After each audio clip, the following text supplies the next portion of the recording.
territory are also by the Ktunaxa and Silks nations through the colonial land claims process. So tonight's panel, we have Richard Cannings, a member of parliament for the South Okanagan-West Kootenay.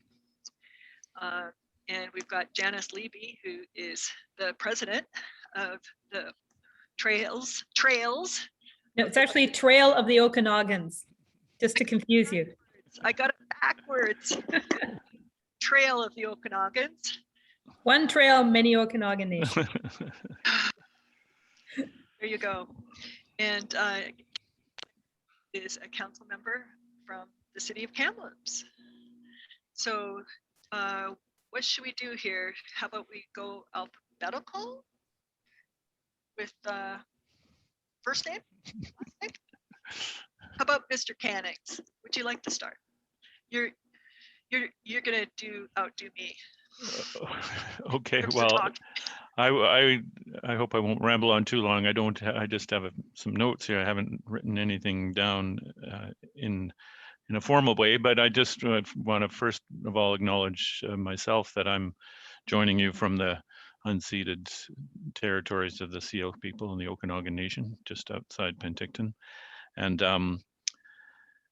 as CL knows, and as maybe some of the rest of you know, because I've spoken to this group before, at least I met some of you, I'm a big fan of trails, and more specifically rail trails. Every year I ride my bicycle around my riding, which goes from Naramata south to Asuyas, over to Trail and Fruitvale, Castlegar, the Slocan Valley, Nakusp. You know, it's a beautiful big riding, but in a week I can, with a little bit of cheating, cycle around it very easily and stop at a lot of wonderful cafes, and it's just a great way to both see the riding and meet people. And I actually started doing it, I must admit, on a kind of a selfish way. I was just trying to think of how can I get out on my bike, get in shape, see this beautiful country, and call it work. And so this Ride the Riding started, and it's really been a big success. I do have people join me on the trail portions. It varies from year to year how many show up and which sections, but I always have lots of people to chat with at the cafes and other places along the way. So it's a really nice way for both myself to get out and enjoy the countryside, but also for people to really do that with me. And it's also a way, one of the reasons I do it is to really kind of give a shout out to the trails and all the people that work on them around the province, but specifically in this area, of course. And in terms of trails in general and why we need more trails, I think perhaps you've been talking about this, but just the last year has been quite the phenomenon when it comes to trails of all types and people getting into nature, getting into the backcountry.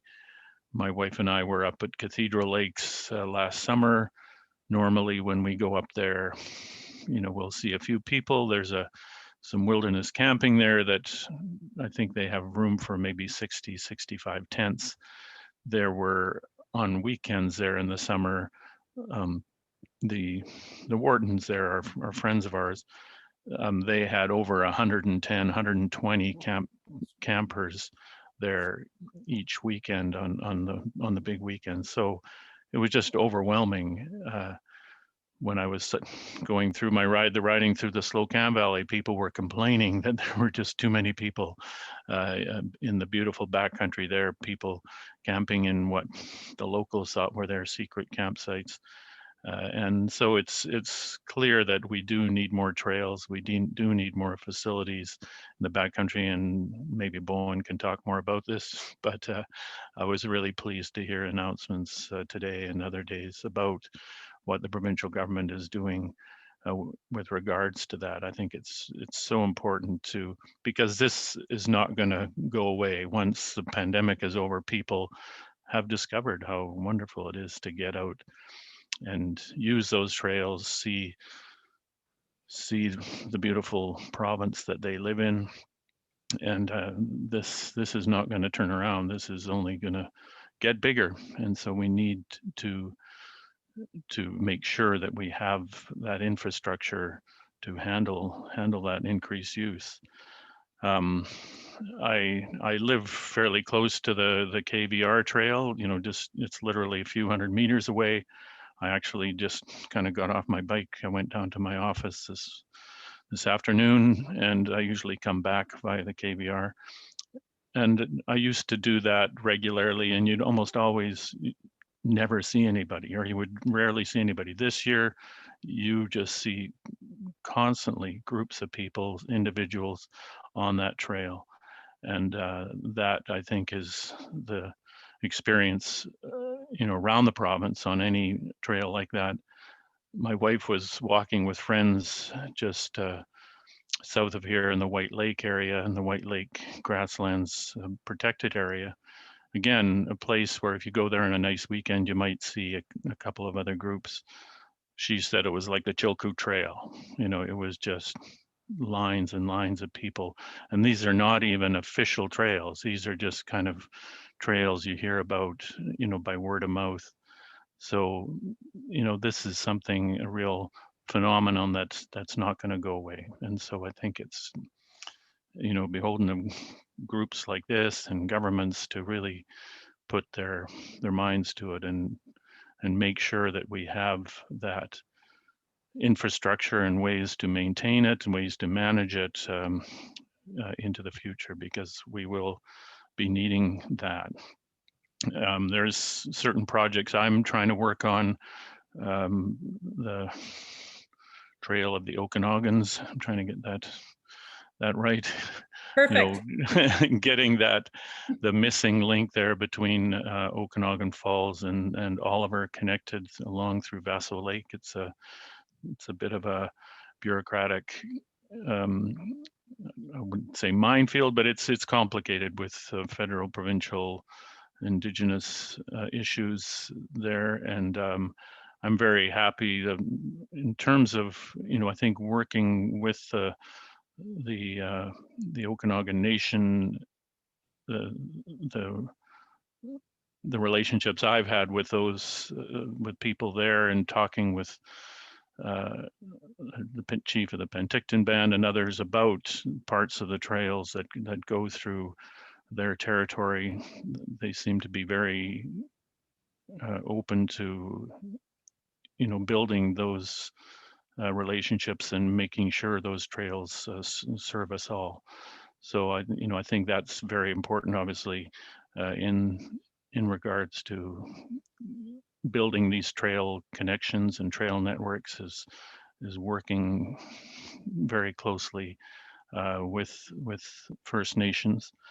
And so I'm happy with that. I'm happy with the Thompson Okanagan Tourism Association has really made these trails one of their top priorities, and especially looking at the KBR section from Naramata around through to Midway. So that's, of course, another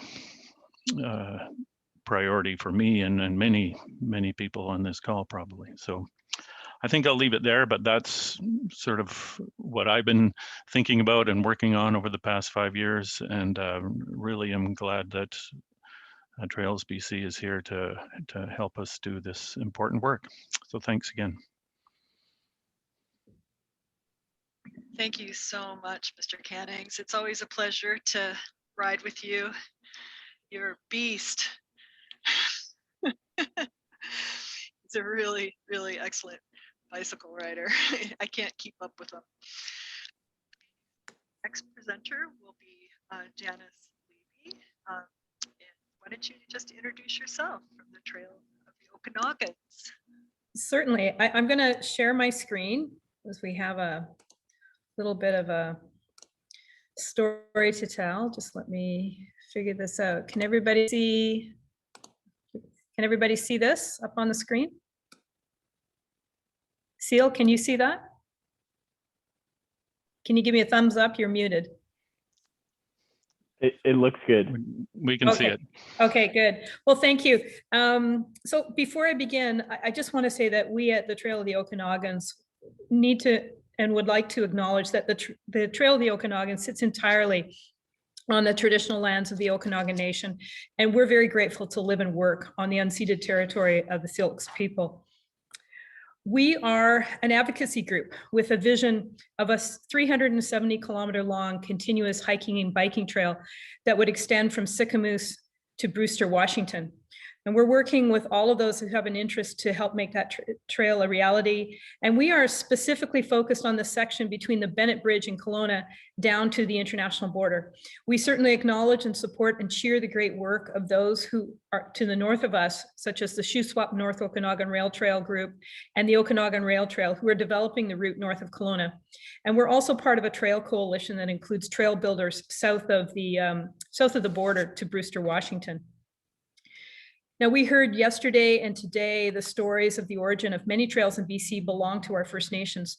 The same is true here for the Trail of the Okanagans, as it is based on a 6,000-year-old trail created by the Okanagan Nation.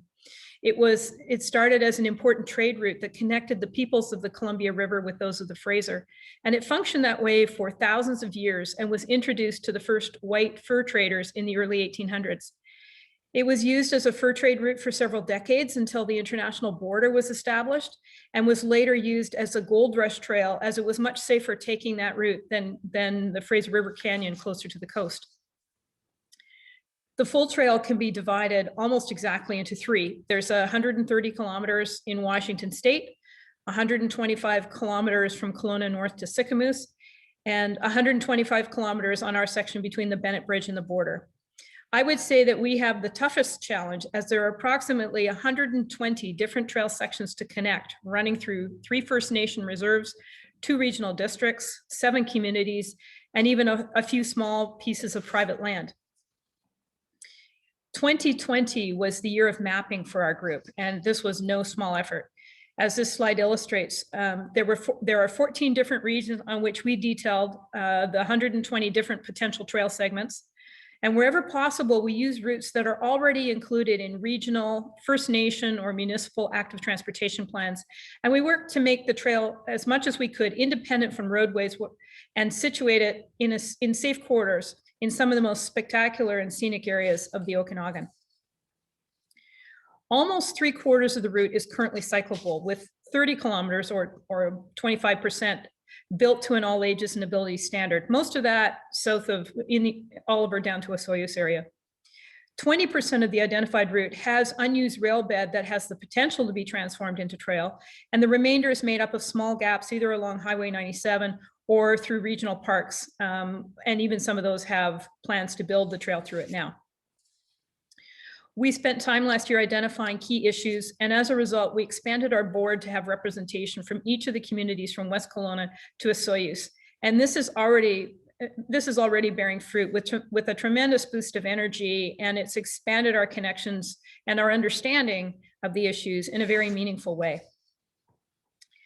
Now, because of the great diversity of the lands through which the trail runs, we've encountered a similar diversity of challenges.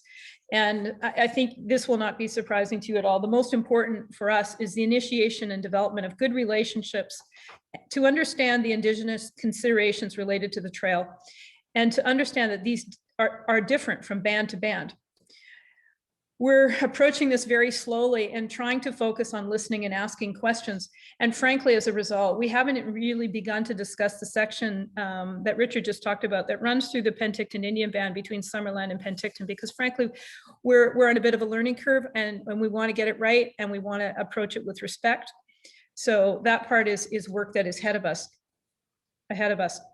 The other section, such as Vassal Lake, there are some significant environmental challenges, although I have to say I'm a bit confused when I read the report, when it recommends that the trail should be built where trails already exist, and yet it recommends a trail on the, instead of suggesting that it should go on the rail trail that's already there, suggests it should go on the east side of the lake where there is no trail, and you'd have to infill into the lake to put it there. So I find that a bit confusing.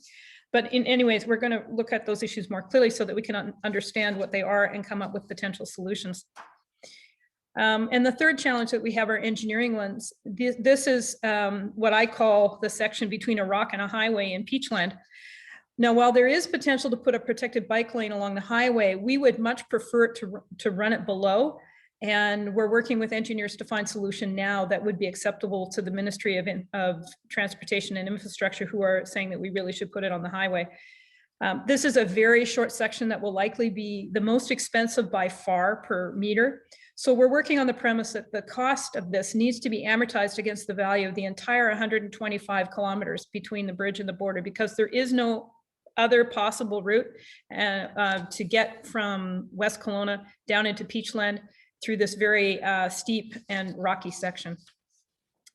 So 2021 is our year to make friends and begin to build relationships. We are beginning to talk to every First Nation, regional district, town, trail group, service club, tourism association, politician. If you haven't heard from us, you probably will. We are the relative newcomers, and we're actively reaching out for advice and mentorship from all of those on this slide, and of course others.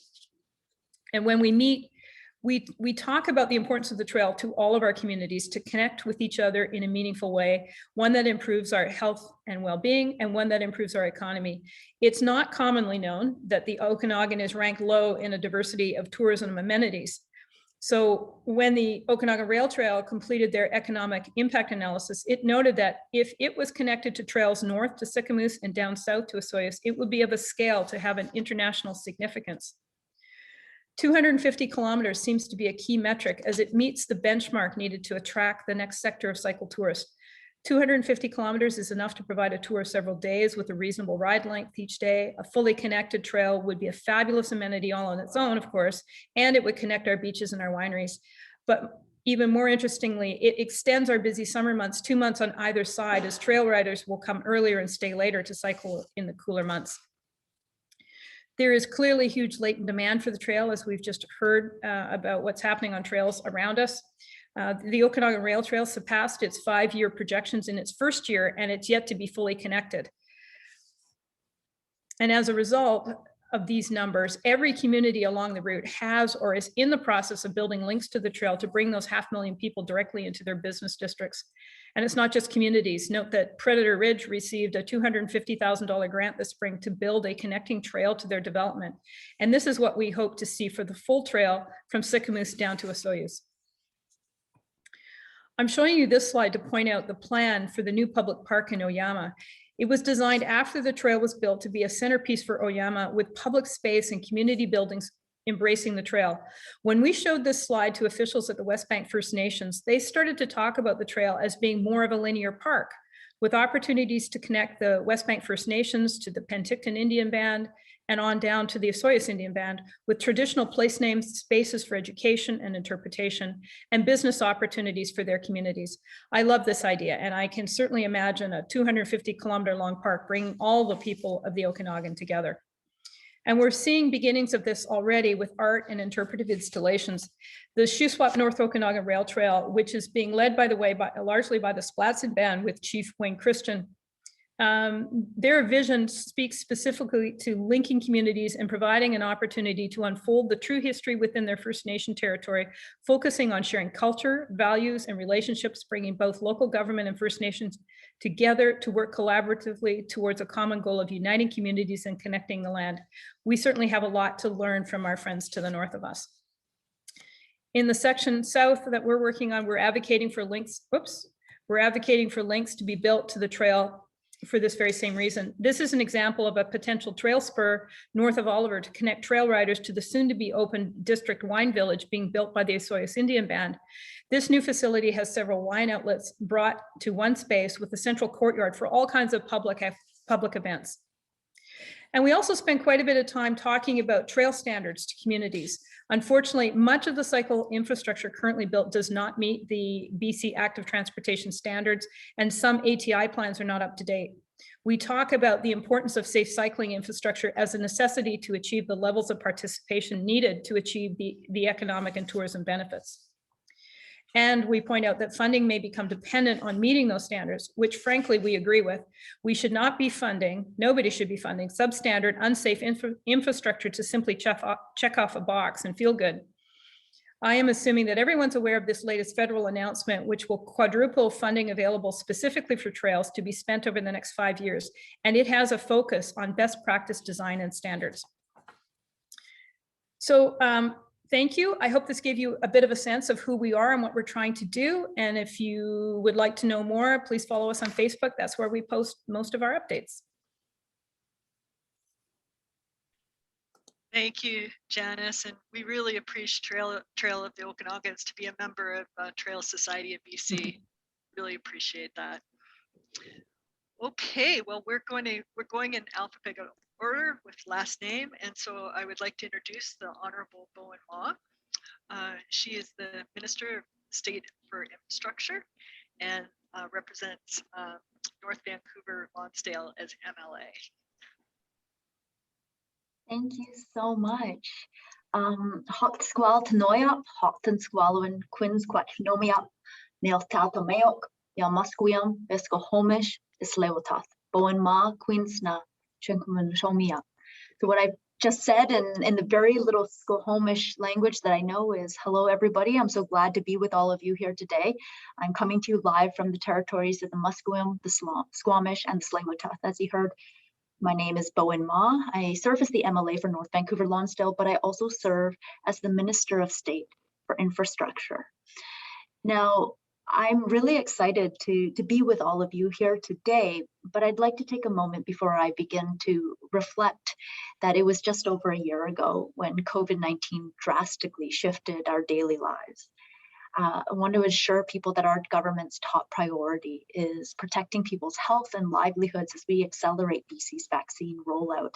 And while the COVID-19 pandemic is the toughest challenge we have faced in generations, I know that by sticking together, we can finally see a finish line in sight.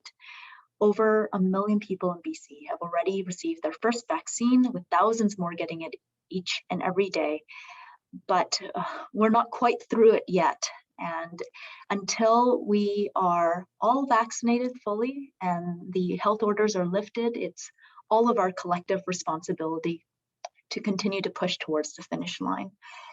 So having said that, I am very fortunate to be able to speak with all of you today about what I'm going to take about trails in BC, and I'm going to be taking a bit of more of an active transportation perspective on it, because as a local MLA, I serve here, North Vancouver Lonsdale, in an area of the Lower Mainland that's known for its backcountry, its mountainous terrain, its traffic congestion, and its rain. But about 1.5 years ago, my 2-person household went from a double gas car household down to 1 electric vehicle and 1 electric cargo bike. And as an MLA who certainly prior to the pandemic was always on the go from meeting to meeting, event to event, needing to arrive at press conferences, looking put together and ready for the camera, I actually ended up being the one with the electric cargo bike. And I have to tell you, it was one of the best transportation related decisions in my personal life that I could have made.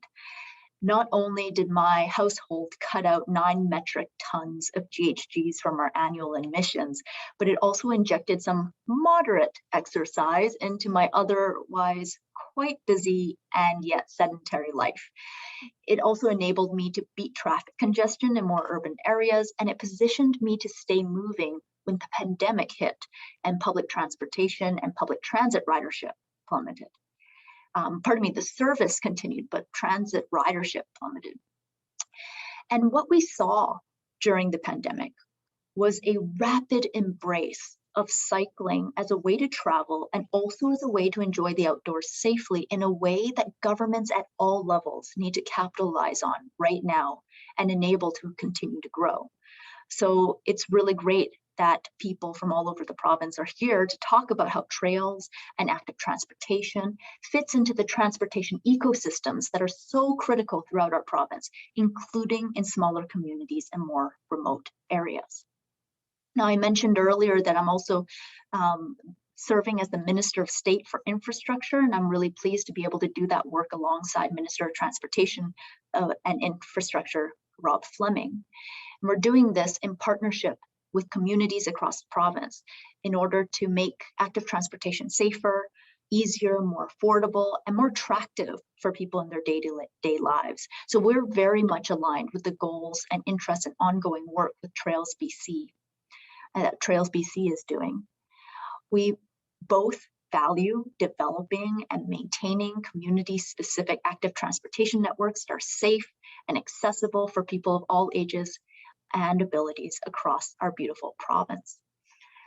Now, when people use the term active transportation, it's very easy for our minds to picture neon-clad cyclists, neon spandex-clad cyclists with intimidatingly streamlined physiques and cool sunglasses and aerodynamic helmets glistening in the sun as they speed through urban centers on their expensive road bikes. That's often the image that the term active transportation or cycling conjures up in people. But let's be clear, there's no problem with being a geared up and avid cyclist, no problem at all. But it is a mental image that can often take up the air in a room when we talk about active transportation with those who are less familiar with it. And it puts the concept of active transportation in a context that can sometimes seem unattainable and inaccessible to the vast majority of the population. And that can create a barrier with respect to our ability to collectively generate the kind of political will that's really necessary to truly evolve the conversation we need to be having on transportation. And we do need to have this conversation because transportation currently accounts for 41% of GHG emissions that BC is responsible for. And the sectoral targets for emissions reduction set by our government requires us to reduce transportation emissions by 1/3 within the next 9 years. Now, at the same time, we're expecting BC's population to grow by another 1 million people within the next 20 years. Most of that will occur in the Lower Mainland, but not exclusively so. So in order for us to actually meet these targets, alternative forms of transportation like public transit and active transportation need to begin taking center stage now. And that's why I was really proud to support former Minister Claire Trevena in her launching of Move, Commute, Connect, which is BC's active transportation strategy with a goal to double the number of trips made by active transportation by 2030. And that's also why our government is currently engaged in the single largest investment into public transit in BC history. But it's not just climate change that drives the need for our work on this, because it's also a matter of public health, of social equity, of sustainable economic growth, and, as has been mentioned by some of the other panelists already, it's about reconciliation. So when we're talking about community working together, well, through our work in expanding active transportation networks, our government wants to empower Indigenous and local governments to initiate, expand, and operate trails and multi-use paths that connect communities. And we believe that partnerships with local communities are the best way to identify and address needs and service levels of trails, and the ministry is looking for ways to support community-led and community-identified projects. We're also pleased to partner on portions of the Great Trail, a key asset of Trails BC that serves as a strategic connector between communities. And this includes ownership of a portion of the Great Trail that runs along the Cowichan Valley Trail and parts of the Coquihalla. Now, as I mentioned before, over the last year of living in a pandemic, we've seen British Columbians really embrace active transportation and flock to our parks and trails. And that's why our government provided $16.7 million for projects to improve the safety of those active transportation networks through Stronger BC. We've also been focusing on providing grant funding directly to local governments and Indigenous communities for community-determined priority projects. That's through the Active Transportation Infrastructure Grants Program. And as was mentioned earlier today, BC Parks, the Minister of Environment and Climate Action also announced that BC Parks will be receiving funding in order to expand and improve upon trail networks. So building our trail networks and growing active transportation options, contributes to rural development, it increases economic development in BC, and it helps mitigate impacts to the environment. And with all of this in mind, there is a lot of work that we have to do together, so that when we think about active transportation, when people think about the term active transportation, what they're also thinking of is children riding their bikes together to the local school, or a wheelchair user rolling along the street to get to their bus stop. We want people to be thinking about a grocery store worker who's avoiding a roundabout car trip by cutting through a forested trail network to get to their shift for the day, or a courier making food deliveries for a restaurant on their electric bike, or a senior walking across a sensitive stream on a footbridge to the home of their grandchildren to provide child minding while their parents are at work. We want to think about tourists injecting money into the local economy by shopping at local businesses while they're on a cycling tour through local vineyards, or a family getting exercise together, or office workers walking, riding, taking the bus to their jobs and leaving more space on the highway for the movement of agricultural products to market, and tradespeople with their trucks. All of this is active transportation. We're talking about trails and expanding active transportation infrastructure. We need to help the communities see how accessible this really is, because it's about people's day-to-day lives. But we also need to recognize what it looks like when safe trails, pathways, and infrastructure isn't available. Because it looks like population growth in ways that force entire communities to spend their days stuck in congestion.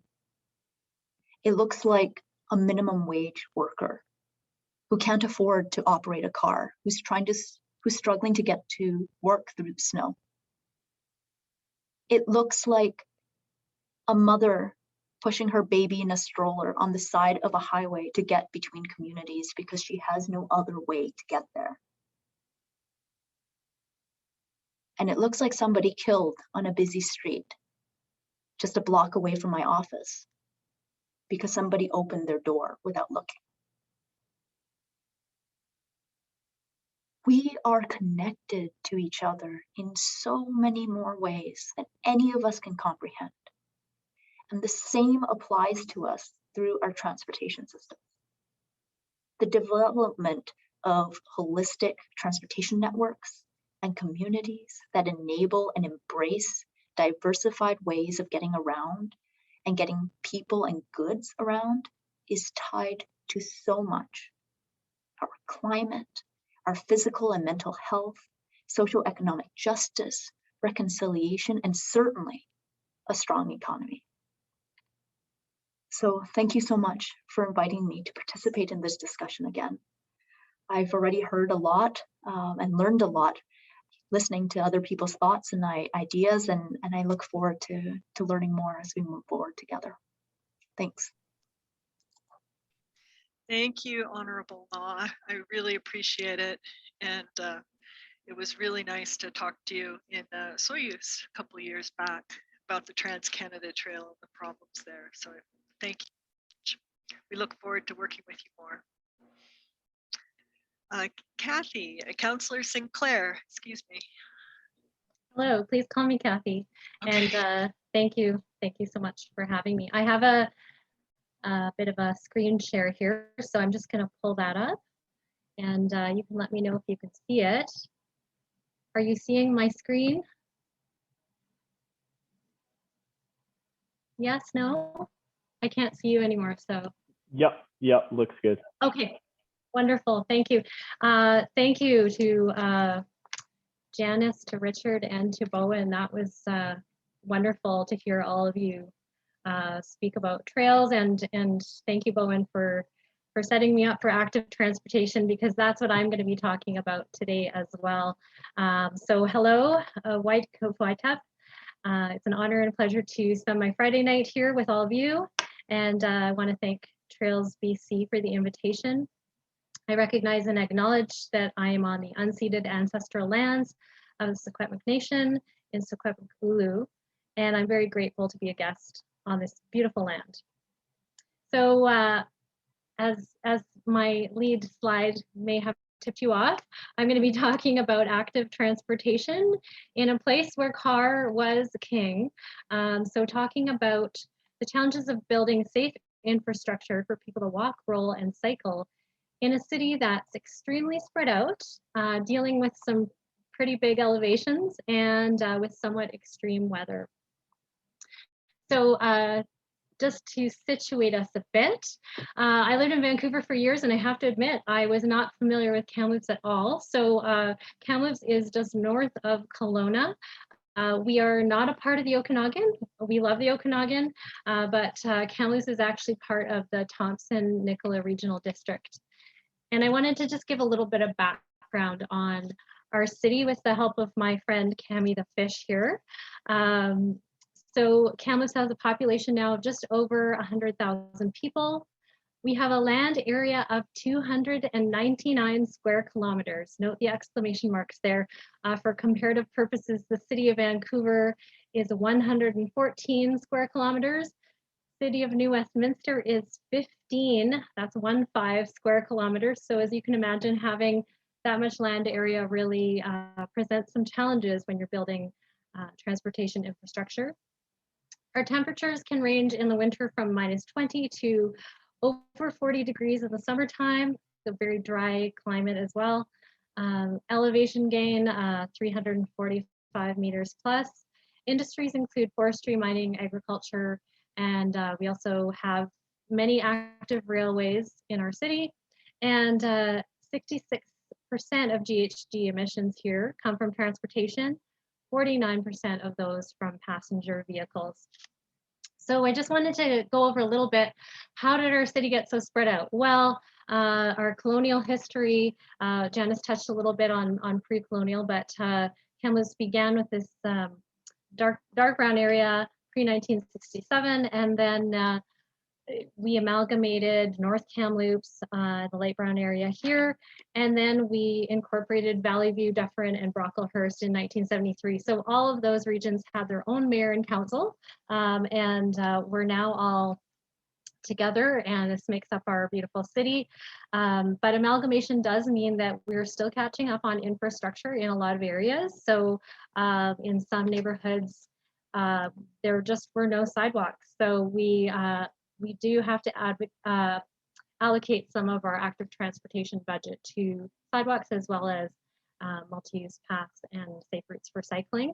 And this plant hardiness zones brings to mind the spandex cyclists that Bowinn was talking about as well. So I live here in the mild zone, and Aberdeen up on the hill, that's an elevation gain of actually 500 meters. So you can see why cycling maybe hasn't taken off as much in Kamloops as it has in other cities. And when you're cycling hills like that in 40 degrees, let me tell you, it's a pretty hard go. And Kamloops has traditionally been pretty heavy on motor vehicles. We have an event called Hot Night in the city. It's a car show every year. You'll generally see a number of F-150s around town if you come and visit.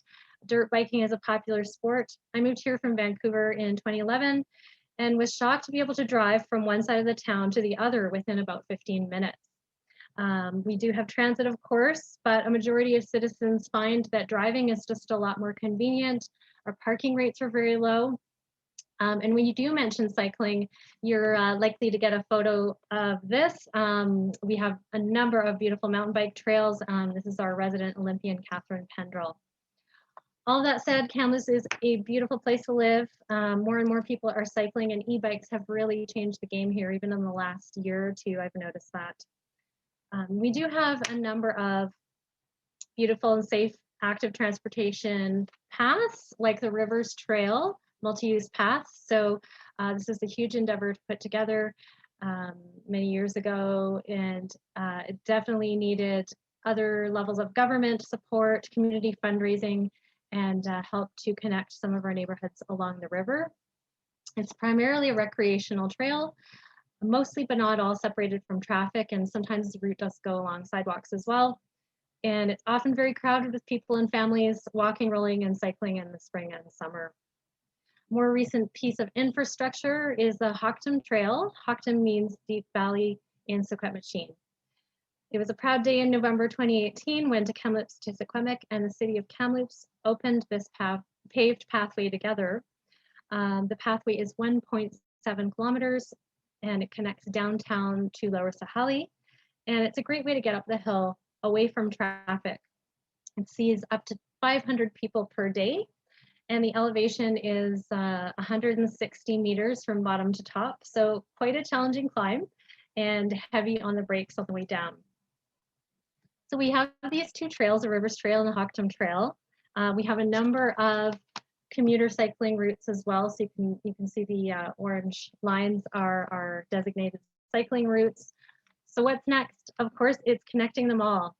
You can see where we have some gaps. Here's Thompson Rivers University. It's kind of out on its own here. Downtown isn't quite connected. And you can see that the highway and Columbia Street and Summit Drive kind of create moats around the city, and it makes it difficult to connect without riding along a sidewalk or getting off your bike and walking for part of it. So here is the top of the Hocktum Trail, and I'm very pleased that our staff have put together an application for 100% funding through the COVID-19 Resilience Infrastructure Stream of the Federal Investing in Canada Infrastructure Grant Program to extend the Hocktum Trail and connect the summit path to Upper Sahali. And this shows in the red circle there that area that we will be connecting. And the funding application also includes an extension of the route on the north side or bottom of the Hocktum Trail from Columbia Street to the downtown bus loop on Lansdowne Street. And it is Kamloops' first AAA planned route. And it will certainly not be the last if I have anything to say about it, but we're pretty excited about that. And this slide just shows what we will be connecting. So down to the bus loop there. So being in a city where the car has traditionally been king, there's of course a few challenges to active transportation buy-in. And I don't think they're that unique to Kamloops, but we'll just go over a few of them. People are simply used to driving and they just don't know what else is possible. They haven't thought about getting around in another way. We've talked about the weather and the elevation. There's a lack of complementary transportation options here as well. Transit takes longer than driving. A 10-minute drive can take 45 minutes to an hour by transit. And we don't have a car share. There was one at the university for students and faculty, which I believe is on hold right now. You've seen the lack of connectivity that we're working on there. Definitely some fears of safety and simply a lack of confidence. So I'll often hear, oh, I could never do that. So those are just a few of the barriers that we are facing. And how do we overcome these? Well, I think leading by example is one of them. I gave up my car in 2019, bought an e-bike, and I started cycling year round. I love my electric gloves and leggings. They definitely keep me toasty. And e-bikes have really, again, changed the game here. It's made cycling for people who have mobility issues, who have a lower level of fitness. It's really given them the ability to take on some of those hills. And another way we can overcome some of these challenges is that Kamloops is really building density. It didn't have a lot of multifamily buildings, and that is happening now. Condos and apartments are going up in core areas, including in the downtown. So we're seeing a move away from single family homes as a primary housing option and looking at other options and building that density. So, so in a car culture, obviously we're not going to get rid of cars, but I think it's really about finding win-wins. We're all just people just trying to get around. Sometimes we drive, sometimes we walk, and sometimes we cycle. It's not all or nothing. Biking to work once or twice a week is great. When I'm a driver, I'm happier when cyclists have their own separated lane. I think, focusing on the fact that active transportation is really a win for everybody. Would you rather have 5 5 cars in front of you or 5 bikes. Usually it's bikes, right? So, and of course, cycling is fun. So making it fun and making it appealing. Just a couple of other initiatives the city is working on. The Community Climate Action Plan is in draft form, and we'll actually be looking at that on Tuesday. And that is to reduce local GHG emissions in support of the IPCC's goal of limiting global warming to 1.5 degrees. And one of those, we call them bold moves, is to move to a car light community. So incentivizing e-bikes and cargo bike incentives, increasing availability of secure end of trip storage, and most importantly, building that connected active transportation network. So, of course, we rely on other levels of government. We really couldn't do it on our own with our limited municipal budgets. So we continue to advocate for those. And beyond Kamloops city limits, some other potential that I see is connecting not only Kamloops with the Kamloops-Taysakemik right across the river, but also with other communities, the community of Savannah to the west and the community of Chase to the east. And you know, when Janice was talking there, I was getting some railway trail envy there, because we have railways, but they're all active. And we don't really have that sort of longer recreational trail.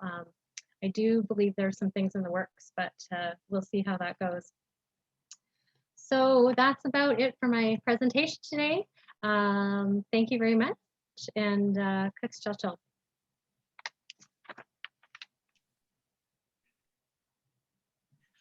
Oh, thank you so much.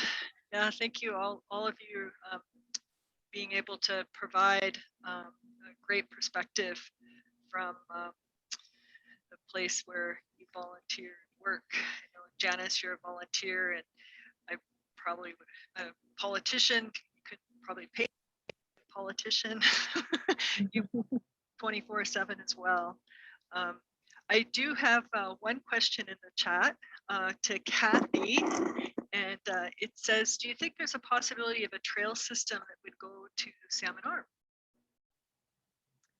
Well, I think there's always a possibility. I don't know that there's anything in the works right now, but I encourage you to get in touch with me, Sinclair at kamloops.ca, to discuss that further. Okay, perfect. Damon, I think you should come on and just talk. Damon has been integral in our work with doing this Greenway. He's very, very articulate, and he even has the fancy technology behind him. Why don't you ask your question, please?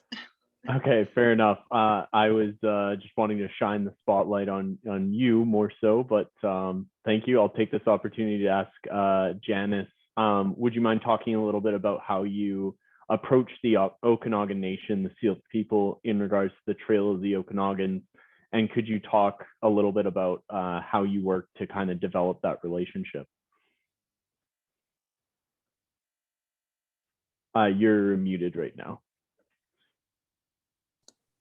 Certainly. Well, rather than approach the Okanagan, the ONA, the Okanagan Nation, what we did is there are 3 reserves in the southern Okanagan through which the trail may have a route. The first is with the WFN, or the West Bank First Nations, and each of these groups is a very different circumstance, both from what the trail condition is and from the perspective of the band. So we asked to speak to the WFN, which is in West Kelowna, spoke to some of their councillors, specifically Jason Coble and his group, because the WFN has a very impressive active transportation plan of their own. And I find that when we read their active transportation plan, it was frankly well ahead of many other communities in the South Okanagan. Its standards were reflective of the BC active transportation guidelines. They had a fully connected plan, and they also were, when we talked to them, were discovering that they were planning on building multi-use trails in areas that would become part of the Trail of the Okanagans this year. So it was a rather easy conversation because frankly, they were so far ahead of the pack in terms of what they're planning on doing. It was more a conversation about, we went in to say, you know, how do you see the trail serving your community, and what do you think the benefits are? And that's when Jason opened up about the vision that Oyama had about their trail through the top of the lake. And he started to talk about the opportunities of trail building as a truly meaningful way of reconciliation, to be able to reclaim or to make sure that everybody knew what the traditional names were along the route. He talked about places where they can interpret what used to be sacred spaces, about places, frankly, to put food trucks, places for members of his community to start to open up bike shops and bike repair and tourism and travel and all of those pieces. Now, of course, that their piece of the trail is in an urban, suburban kind of context, so quite different than what it would be when we spoke to Chief Clarence Louie a week and a half ago to talk about a very small section that would go through their reserve. And it's just a tiny little corner, but you know, it doesn't matter where it is. We went in to talk to them about what we saw as the benefits of the trail, and but also went with a very open question to say, you know, this is where the KVR goes through your reserve, but we have no idea whether what you feel about having a trail in this area, whether this is an appropriate place for you. You know, we're here to hear what you have to say. And Chief Louie had a lot to say. You know, he's a very good speaker. He is very passionate about what the pieces are. And at the end of the meeting, he said to us, he said, you know, I totally understand what you're saying about the economic benefits. I see this. He said, you know, I don't really have an issue with the trail in that specific location, didn't feel that it was going to impact any of his members. Obviously, there's a lot more discussion to take place. And he reminded us that, you know, this is the first baby step of a longer conversation, but he opened the door for us to start a conversation about connecting a trail from north of the International Hike and Bike Trail, which ends at Highway 97 at the McAlpine Bridge, and taking it further up to the southern portion of Vaso Lake. With respect to the Penticton Indian Band, we haven't talked to them yet, in part because there are two potential routes that go from Summerland down to Penticton, one of which is along the highway, which frankly, in my mind, is not preferable. But a previous conversation several years ago, before I was involved, led us to understand that a trail through on the KVR through PIB lands wasn't going to be an option at that time. So our group started to look at the highway. Unfortunately, it came back with a grotesquely expensive price tag. We did a second study in the last few months. While we were doing that study, the Ministry of Transportation installed concrete barriers on the lands that we thought would provide us enough buffer to put in a trail. So that kind of killed that one. We even went further to see whether or not we could make an environmental case. If we had to infill little pieces into the lake, could we repair the riparian area, do something to help fish stocks, blah, blah, blah. That hit a dead end too. So hot off the press, that's not gonna, I don't believe that there is a route for us to go along the highway. The only other route, and I wanna say when the barriers went in, when the Ministry of Transportation and Infrastructure put in the barriers, we support safe driving. We don't want people dying on the highway, but it actually also took out all of the cycle opportunity. People used to, the brave cyclists would ride their bikes on that highway. There is no room for them anymore. There is no connection at all by cycle from Summerland South or Summerland North. And we did talk to Modi about it, said, you know, this is going to be the implications of putting in those barriers. But we would really like to see that from a Modi perspective, there is language in their policy that talks about installing safe cycling adjacent to highways, but there's no funding and there's no policy to make that happen. There's nobody who is championing active transportation from what we can see at Ministry of transportation and infrastructure. And that has to be somehow addressed for this to happen. It can't just be, you know, haphazardly happening because, you know, somebody gets a grant here, somebody gets a grant there. It has to be some top-down discussion about how real are we about active transportation when there are situations like Peachland and Summerland that have no ability to go north or south because of topography and other choke points by the highway. Sorry, I'm getting off track about your question about PIB. So we haven't started the one with the PIB. There is a rail corridor through there. And frankly, we are trying to figure out how to start that conversation, to be frank. Yeah. Thank you, Janice. Yeah, that was good. That brought up so much, didn't it? Touch up. Would somebody like to elaborate on that? Could I'd be happy just to talk briefly about that.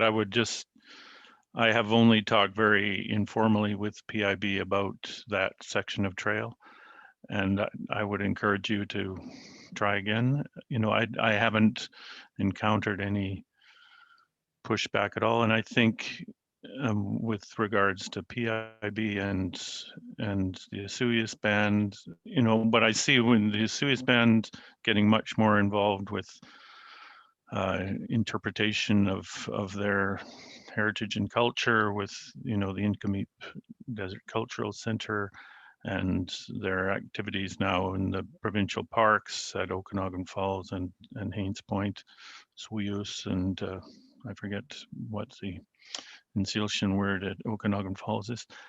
But I think there's a real opportunity there for bringing in that same strategy or idea that you talked about in the North Okanagan with both the Osoyoos band and the Penticton band. But yeah, I know there's been issues in the past and it's, you know, that trail is heavily used right now through the PIB lands and the West Bench where I live and on to Summerland.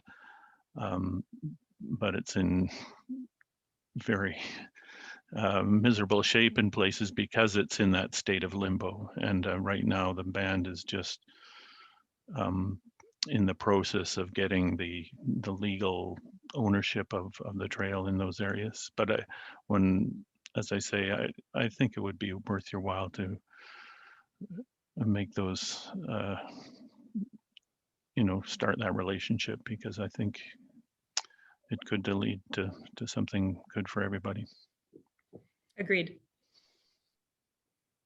Janice, could you tell me how you're paid for all those studies and how you were able to access funds? Well, I can only speak to the pieces that have happened since I've been involved with the group in the last year and a half. We raised $5,000 to pay for half of the study, for the engineering study along Highway 97, what we call the phase 2 piece in Summerland South. It was only at this point, we only showed it going from Trout Creek down to Kootenay Park. And then the story was to connect the parks. We raised basically 50% of the engineering fee, and the engineering company was very gracious and contributed 50% of the fee. It was a $10,000 study. Well, I know for me, I can just tell you my story. I rode to an in-person outdoor recreation council meeting August, and ended up being on the highway. So I was really sad to hear, you know, between Penticton and Summerland that now it's impossible to ride, because it was scary, you know, the day I did it. And the BC is working on a 1.5 meter passing distance, so which would be helpful. But I think, you know, really a lot of the problem with putting trails in for active use is the threat of having motor vehicles access them as well. And I wonder if that might be part of the issue there as well, is that they know that when that trail gets built and it gets, you know, built in a particular way, it's going to get a lot of people as well. And we've got to deal with invasive plant species being moved. And, you know, there's just lots of challenges, right, for communities. It's chat for Minister Ma. Oh, any thoughts on the highway and Modi policy? Minister Ma. Yeah, I mean, so in 2019, Minister Claire Trevena released a new active transportation strategy for BC. That was the Move, Commute, Connect program that, or strategy that I had spoken about in my initiating comments. It included a design guide for a provincial active transportation design guide that was quite, I think, will prove to be quite valuable in the years ahead.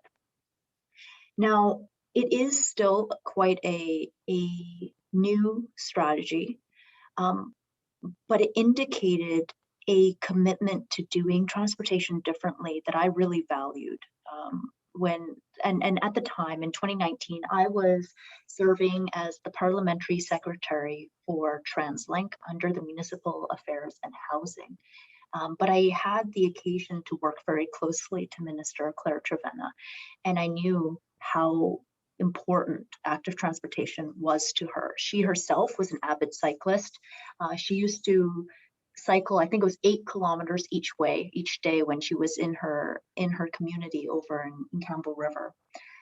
And it was something that was very important to her, which is why it was really good to see that she was able to launch this program, or rather strategy. It's a strategy that I know that Minister Rob Fleming has also embraced. In our conversations regularly, the discussion of active transportation comes up a lot. But I take the point that's been raised by some of the panelists about kind of the, how do I say, the momentum or the inertia that exists within the Ministry of Transportation and Infrastructure to be a very car-centric ministry. And part of the work that we have to do, and part of the work that we're pushing for and actively identifying as a priority for us in our government, is the importance of approaching transportation from a much more holistic perspective. Not just looking at one mode of transportation being cars, but looking at the entire system as a network, and looking at different modes of transportation as being able to work with each other in order to improve the system of transportation that we provide and that we enable within communities. So as an example, one of the distinct changes that we've been able to make over the past few years in government is to actively build in more active transportation infrastructure into Modi projects. So Patello Bridge, as an example, the Patello Bridge replacement project in New West, connecting New West to Surrey, includes a substantial active transportation while walking and cycling connections and networks. And those designs have been improved over the years as well. They didn't start out perfect, that's for sure, but there was a really concerted effort to continue to bring the designs back to the table and take a look at it, and work with stakeholders, work with Hub, New Westminster, work with the city, the local government, to continue to improve them so that they were actually not just usable, but welcoming, and something that people really wanted to be able to embrace. We're also actively working right now to put cycling advocacy groups at the front of the line in terms of stakeholder consultations on new projects moving forward. Whereas in the past and previous years, not just previous years, but previous governments, cycling advocacy groups would have to fight for a seat or a voice at the table, to fight to be able to talk to ministry staff, and they weren't seen as a priority stakeholder. We're now instead actively putting them forward as priority stakeholders well ahead of any detailed design, in order to make sure that we're actually looking at what it takes to make sure that the transportation infrastructure that we're delivering is achieving multiple benefits across the board, because we do have we do have to have this conversation. As I said earlier, climate change is a very real thing. We really have very aggressive GHG emissions reductions targets for the fact that we are actually growing in population. Things need to change if we were going to make those targets, and things need to change if we're going to be able to build healthier, more well-connected communities. And things need to change if we want to be able to provide better lives for people, so they're not spending 3 hours a day every single day stuck in traffic when they'd rather be at home with their families and their kids. So that work is actively happening, but I acknowledge that the Ministry of Transportation and Infrastructure is a very big ministry with a lot of history, much older than any of us here on this call. And that's a lot of history to try to move forward into the future. So we've got work to do. Yeah, that's true. I actually come from, I grew up in Seattle. I'm an immigrant, new Canadian, and down in Washington State, they actually have embedded in their department, well, Washington State Department of Transportation, they actually have divisions of active transportation. And there's an active transportation director that is at the same level of all the other directors. And it would be interesting to see if that's something that maybe British Columbia might be willing to think about. There are also some pretty interesting comments in the chat. I don't know if the panelists saw them, but someone was suggesting a deputy premier and minister of mobility, and that would operate out of a ministry of mobility. So, you know, I mean, I think everything's possible. So, you know, as for Trails Society of BC, what we really want to do is work with all the different groups across the province and rural communities that may not be as noticeable. You know, Vancouver is Vancouver, but there's all the rest of it. You know, I mean, we wish that we had the representative from Cycle 16 on, because they have been very long process in place to build just a 16-kilometer section of trail off of Highway 16. And, you know, I tend to think, I mean, yeah, that finally built up, but then last summer there was a fatality, and, you know, somebody very important in the community was killed in a vehicle collision. And, you know, and hopefully they might have an announcement coming in soon that they're getting the grants that they need to complete that project. So, okay. So here's a serious question. Why not have TransLink? Sorry. Now people are talking. Why not have TransLink, BC Transit, and BC Ferries market connecting to and as we come out of COVID-19? And that comes from Joe. I'm sorry, your audio was cutting in and out again. Do you mind repeating that question? I couldn't quite hear it. Joe asks, why not have TransLink, BC Transit, and BC Ferries market connect from trails as we come out of COVID-19? The audio cut out just at the exact same time. Market connected trails, was it? Connecting trails. Market connecting trails. I'm not 100% sure that I understand the question, but I think the question is why not have those three entities market the traveling of trails? Is that a fair interpretation? Sorry, maybe I should scroll through the chat box here and see if I can understand it a bit more. Well, yeah, I mean, it's micromobility is essentially what Joe is asking, and that people can travel quite easily from trails, but also utilize, you know, TransLink and BC Transit and BC Ferries. And so instead of marketing traveling with vehicles, we could market with, you know, bicycles and, you know, other forms of active.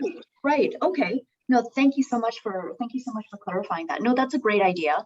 And certainly, I think I'm less familiar with BC Transit, I must admit. I'm much more familiar with TransLink, and TransLink actually does quite a lot of work around encouraging active transportation, certainly. They put a lot of effort into making sure that there are ways, like for instance, the bike racks in front of the buses. Every single bus has bike racks. They put a lot of effort into working with local governments and expanding active transportation networks throughout the Lower Mainland. TransLink actually does a lot more than public transit. And I think that sometimes people think of TransLink and they only think about buses and SkyTrains and maybe the C-Bus, but they actually play quite a substantial regional transportation planning role. And that includes taking a look at major road networks and how they connect, how they move goods around throughout the urban areas in Metro Vancouver, and also how we better connect active transportation networks as well. So if you're familiar with TransLink, you'll see that that is a big part of the work that they do, and certainly a big part of the messaging that and the education that they provide as well. Absolutely. Great. Oh, you know, this is Trails BC got started in 1994 at, and we actually helped to place the Trans-Canada Trail in British Columbia. So it is near to all of us. And I don't know how many people on this call, or if everybody on this call is familiar, that it's now being excessively used by off-road vehicles quite extensively throughout most of its system. And our former president, Leon LeBrun, basically, you know, why can't the KVR and the Columbia and Western Rail Trails be prioritized for non-motorized use? I mean, these rail trails are low grades. They're super suitable for active transportation for people of all abilities. But you know, like for me, I live in Greenway. Since the policy came off, I mean, it was always built. I mean, we had volunteers, and you know, many people donate, you know, hundreds of thousands of dollars to put in a non-motorized trail, and it was designated non-motorized. You know, the trail's just falling apart into a sand trap, and we need help with that solution.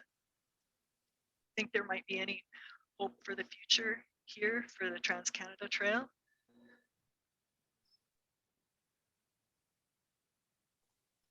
Is that a question to me? Yeah, unfortunately. Okay.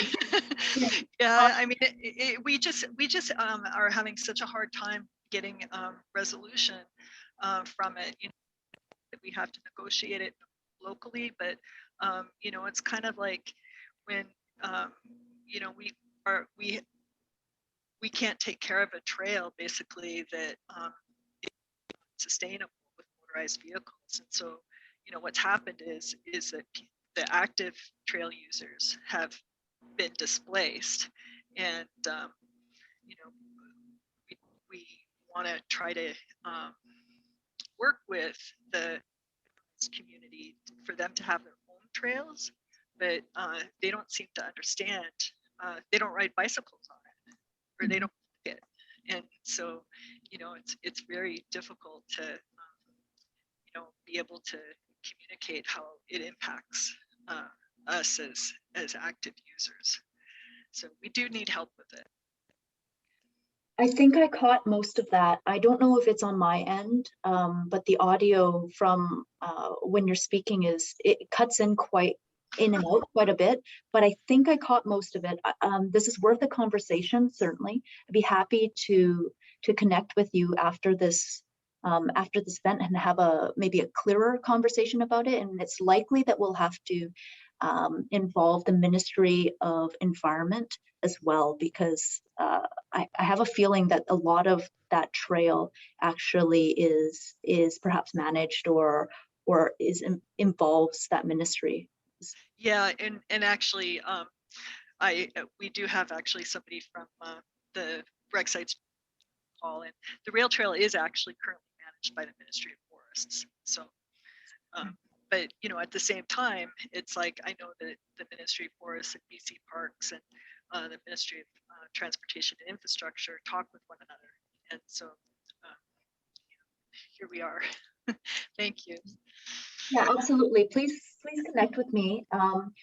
Full disclosure, my role as Minister of State for Infrastructure primarily involves me in major infrastructure projects in the Lower Mainland. So I may not have all of the information in my brain for some of the other specific projects outside of the Lower Mainland and the Fraser Valley, but I'm very happy to connect with you on this issue, and we'll kind of work together to see how we can navigate this and connect with the other ministries as required. If I can just jump in there, CL and Bowinn, I think, Bowinn, if you talk to your colleague, Rolly Russell, he would have a pretty good idea of what's going on with what CL is talking about. And yes, it's mainly forest lands, natural resource operations, and rural development that is involved with this trail. So I'd be happy to have that conversation as well. We should all definitely follow up and have that conversation. Yeah, I mean, what I noticed was just in my little time living here, is I've had to upgrade my equipment in order to be able to ride on that rail trail. So now I use a fat bike actually, so for comfort. So I'm also older and maybe not as tough as, you know, the gravel bikers that are going across there on the BC Epic. So I understand my audio is cutting out quite poorly. So Damon, would you be willing to help me out? I'm just wondering if can you just stop using your headset, see if that helps? I don't know what sort of options you have there. I got this headset in particular because my other one was so poor. Live and learn. Yeah, we've had more than one technical difficulty since beginning this symposium adventure yesterday, and I think it's still new to most of us. So even though we're a year into this, we're still not used to this whole Zoom thing. So I mean, we are getting pretty close to wrapping up. So I don't see any final questions in the chat. So I think we can wrap up and just. Oh, yep, Janice. Well, I did actually have one for Richard Cannings, and it has to do with that section of the Okanagan Rail Trail that is still not connected. There's an addition to reserve that's sitting with the federal government, and I believe the MPs in that area raised the issue on the floor of the House in the last 6 months. And I'm just we were told that there was information coming. Can you give us any update on that? This is up in Lake Country, you said. I'm not aware of the details of that. Sorry. Okay. The PIB situation is a addition to reserve. I think, you know, that's part of the holdup. But I've been mainly concerned myself with the Vassal Lake section because that goes through federal, even though it's provincial. The trail is owned by the province. The land on either side of it is federal Ministry of Environment, and that's what I've been trying to navigate. Thank you.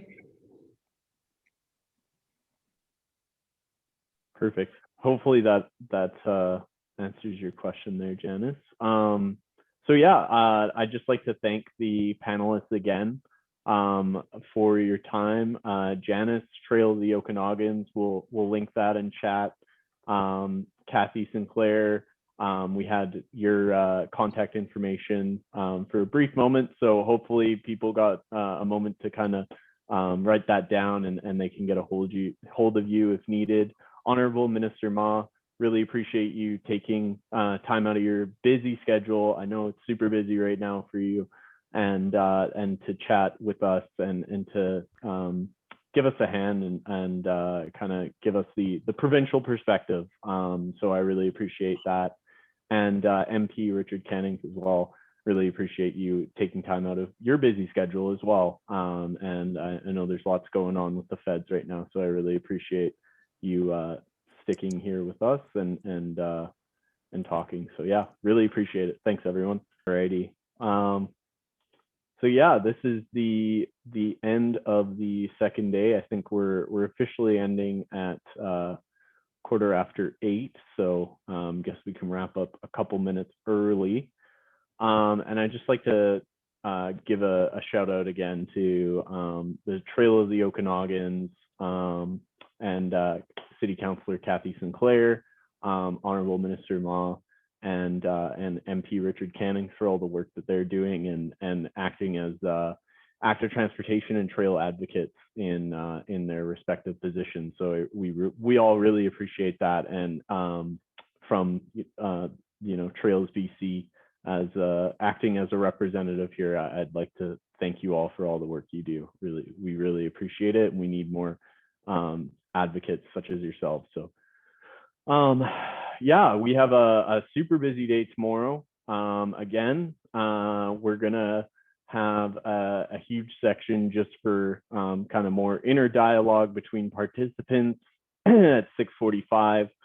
Before that, we have 3 great presentations, including one from the president of our organization, CL Thander, and a member of our board of directors, Leon Lebrun.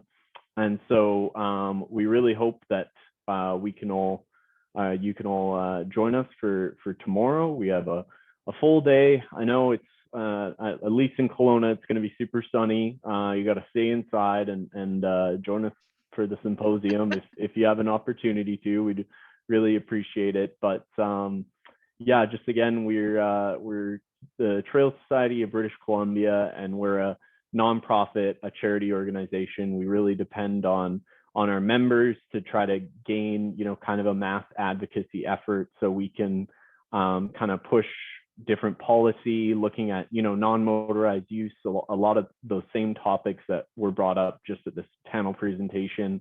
And so if you'd like to be a member, we'll link it in the chat box. You can learn more there. If you'd like to donate, also check out our website. You can follow us on social media at Trails BC. I think our Instagram is Trails Society BC. Yeah, CL, do you have anything else to finish off? I think we're just about wrapped up. It's officially 8:15 now. So. Okay. Yeah. Well, so I'll need to figure out how to fix my headset. Is it? Well, we'll test. I was just suggested get on a laptop on the patio.